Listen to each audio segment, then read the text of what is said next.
Hey, what's up, dudes? You guys have been pretty active in the comments section here lately over, a couple videos in particular. Let's read and respond to some of those comments. Just play the damn thing. This from Luis Villarreal. I agree, Eddie Van Halen constructed his own guitars to better suit his taste and his playing style. He wasn't hunting for any old vintage equipment that I know of. He is a perfect example of a musician that wasn't deep into searching for those six-figure guitars. He made them six figures just playing his own instruments.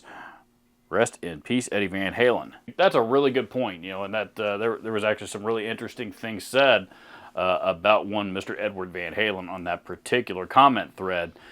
In regards to modern gear, being better than vintage gear, and that's absolutely. Eddie Van Halen, we think of the gear that he used and the tones that he created. We think of all that stuff as vintage now just because it was as long ago as it was, but realistically, he didn't give a shit about vintage tones. He never did.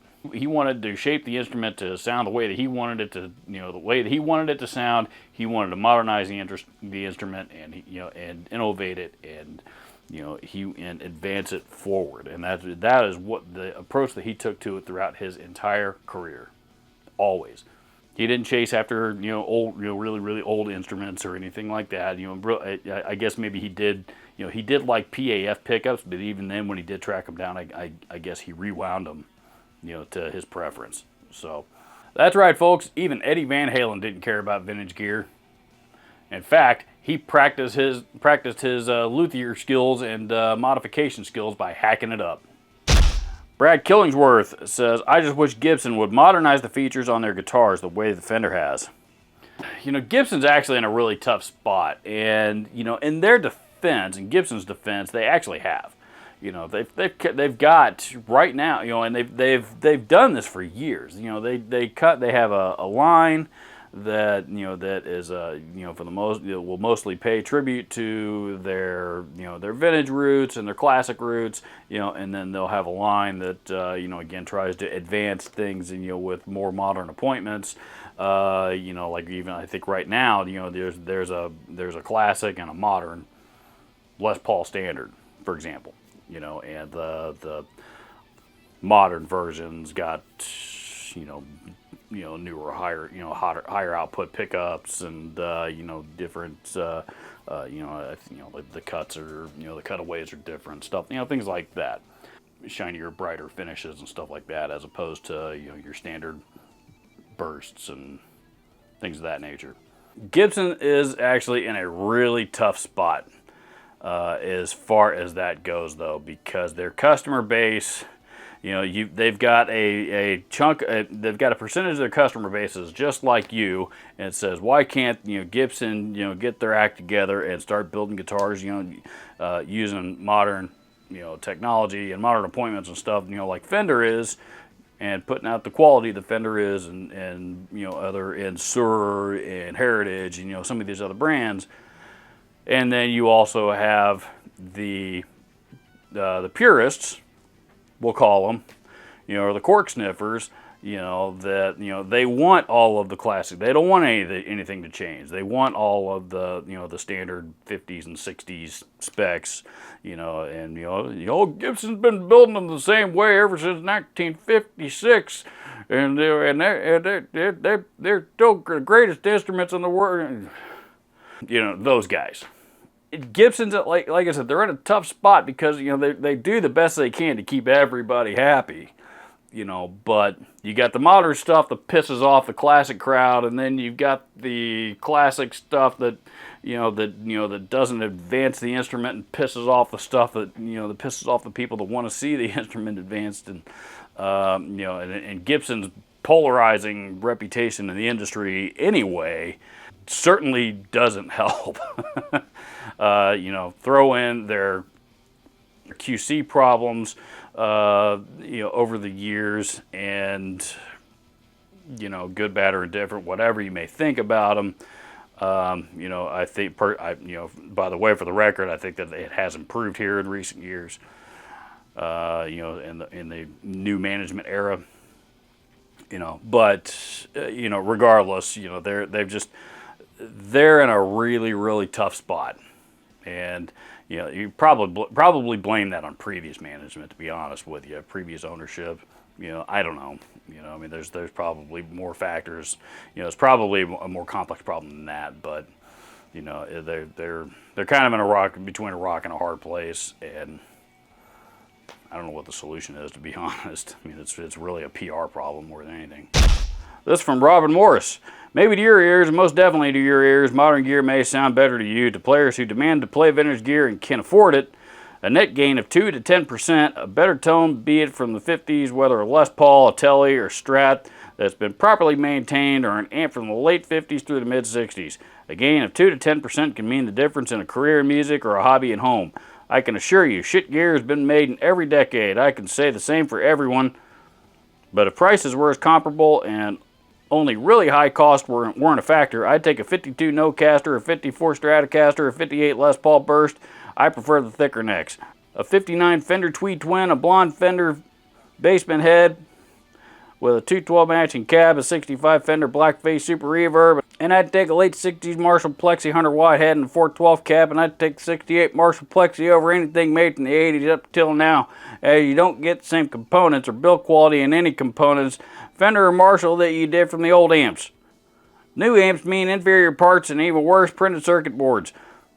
Good luck getting those soldered up. Also, transformers on new amps are crap. You gave 5 reasons to buy modern. I should probably give you 20 reasons to buy vintage. Before you accuse me of leaving an angry comment, I'm not angry or pissed off at anything, just the other side of your opinion.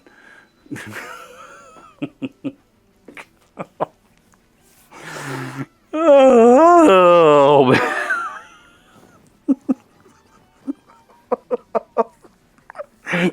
Their components are much more gooder, aren't there? Their components. I'd much more rather have me a 59 Fender Tweed Twin Bassman, you know, than one of them there reissues that sound damn near identical. Scratch that. They sound identical. Put them side by side, stick a wall up in front of them so you couldn't tell which one you're hearing. Don't give me any bullshit you can tell the difference. You can't. Nobody has super hearing. If you think you have super hearing, please kindly go fuck yourself. Brandon Thompson says, mostly right here. The only big difference is vintage amps. Vintage amps are made better. Hand wiring is better in terms of reliability and maintenance. Modern channel switching amps can be extremely expensive if you run into a problem. And another hand-wired versus PCB guy. Look, here's the thing.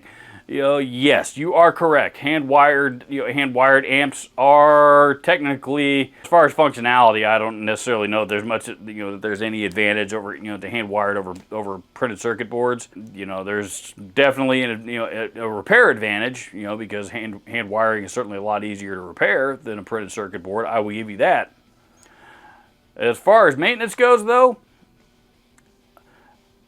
please, what do I get? I got 1, 2, 3, 4, 5, 6, 7, 8, 9, 10, 11, 12, 13, 14, 15 amps just in this room within reach of me that are all printed circuit, that are all amps that have PCBs in them.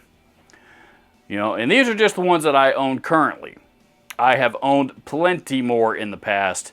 I've gigged with them over and over again. I've recorded with them over and over again. I've done all kinds of stuff that you do with amplifiers. I've dropped them. I've banged them up. I've done all kinds of shit with them. I've never once had the printed circuit board of an amplifier go out. Never. Yes, I've had the components attached to a PCB go out. But the PCB itself, I have never, ever, ever seen it go out. I've never had it happen. I've never seen it happen to anybody else. So yes, if it ever did happen, yep, it's probably going to be expensive. But by all means, somebody please show me an example where it's actually happened. Again, after all my years in the MI business, I've never, not once, seen a PCB fail.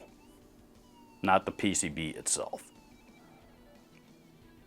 So while the argument between the maintenance between hand-wired and PCB certainly might be valid as far as cost goes, it totally ignores the fact that PCBs are pretty fucking reliable.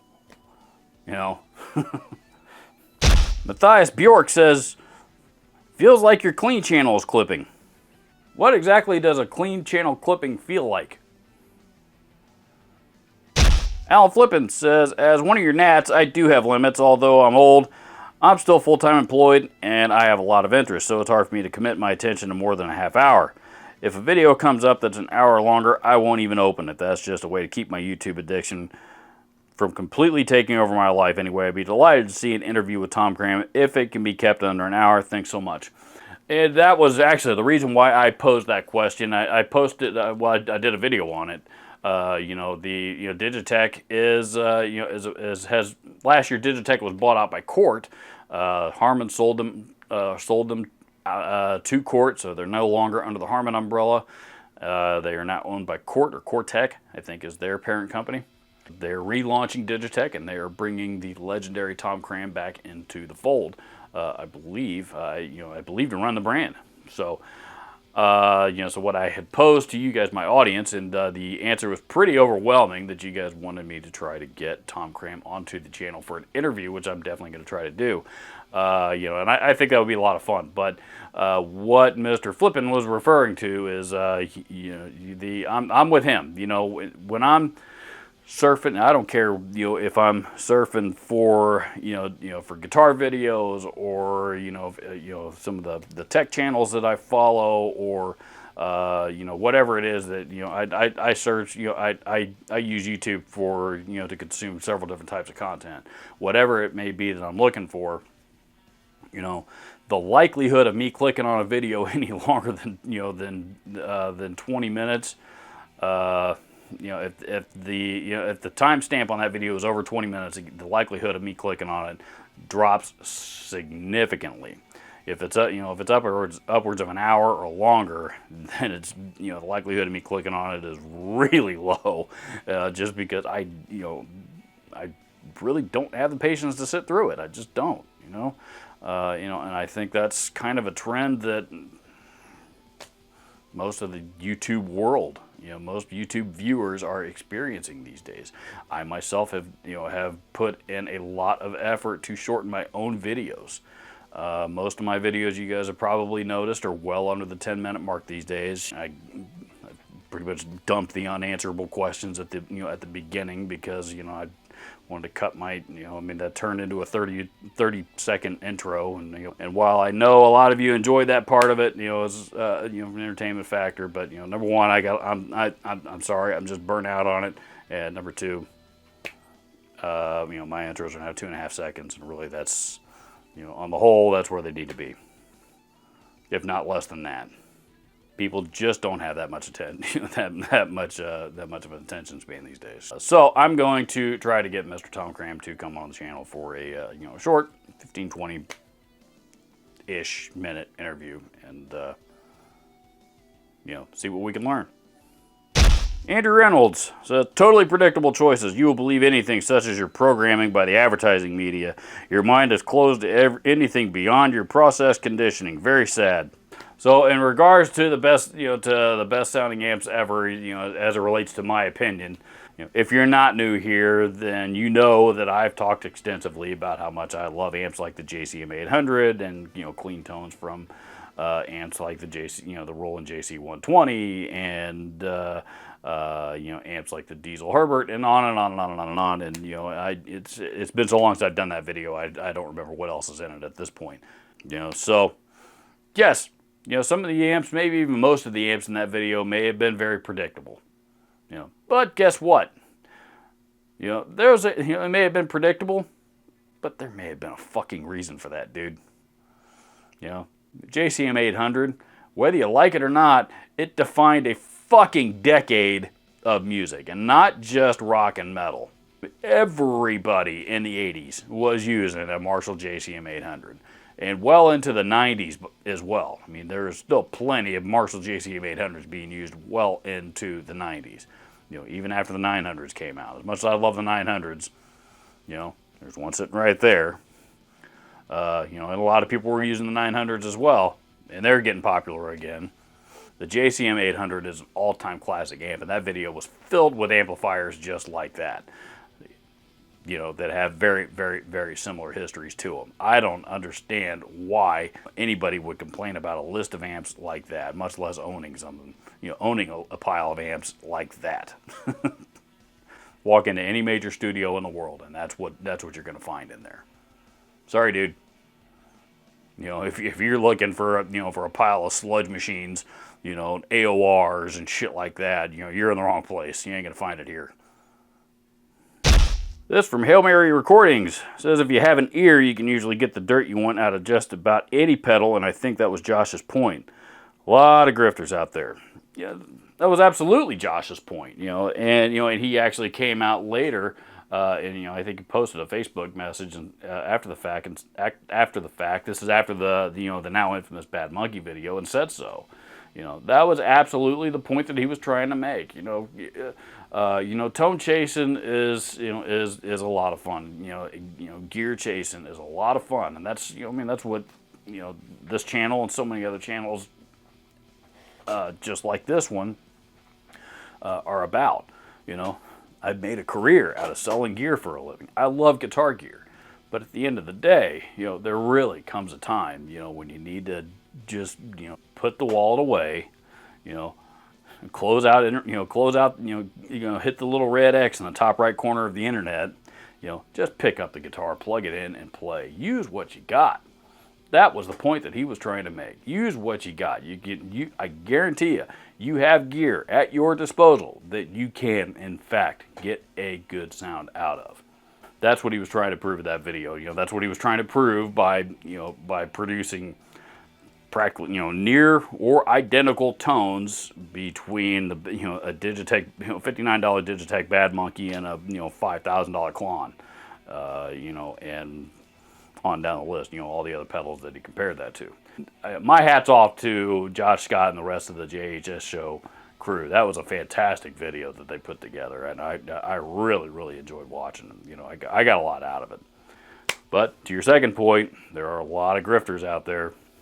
And sure enough, as soon as that video dropped, you got a bunch of fucking cheap bastards that all of a sudden are going to try to find, try to find somebody just a little bit dumber than them.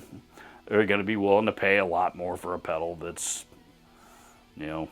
wasn't worth, a lot, wasn't worth anywhere near what they were asking. But, now all of a sudden the market's changed on it, and that's what my video was about. Or that's what my video was parodying, more or less.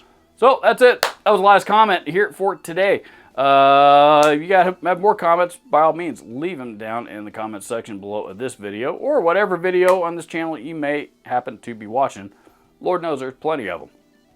And if you don't have a comment, well, I don't know. I guess don't leave one, and I won't be the wiser, and nobody will. Sure. Oh. Bye.